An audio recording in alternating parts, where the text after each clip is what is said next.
ಏರ್ಪಡಿಸಿ ಬೆಟ್ಟದಲ್ಲಿ ದರ್ಪ ತೋರಿಸುತ್ತಿರುವಿರಾ? ಪಾಪಿಷ್ಠರೇ!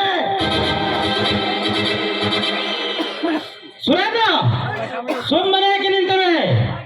ಹಾಗೆ ಬಿಟ್ಟರೆ ಇವನ ದುರ್ವಾಕ್ಯಗಳು ಮುಂದುವರಿಯುತ್ತವೆ. ಕಟ್ಟು ಇವನ ಕೈಕಾಲುಗಳನ್ನು, ಇಡು ಇವನ ಮಸ್ತಕದ ಮೇಲೆ ಬಲವಾದ ಪೆಟ್ಟನ್ನು, ಹುಲಿಯ ಗುಳೆಯನ್ನು ಹೊಕ್ಕ ಈ ಹುಲಿಯನ್ನು ಹಾಗೇ ಬಿಡಕೂಡದು.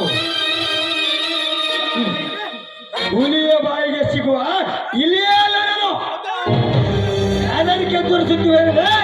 ಮುದಿಯ ನಿಮ್ಮಂತವರ ಪ್ರೇತಗಳ ಪ್ರಕಾರಕ್ಕೆ ನನ್ನ ಒಂದು ರೋಮ ಕೂಡ ಅಲಗದು.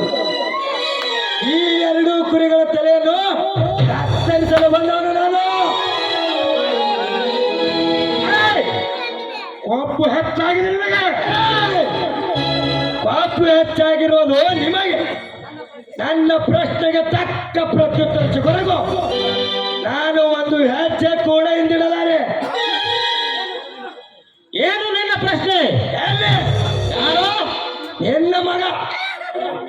ಅವನಿಗೂ ನಿನಗೂ ಏನು ಸಂಬಂಧ? ನಿನಗೂ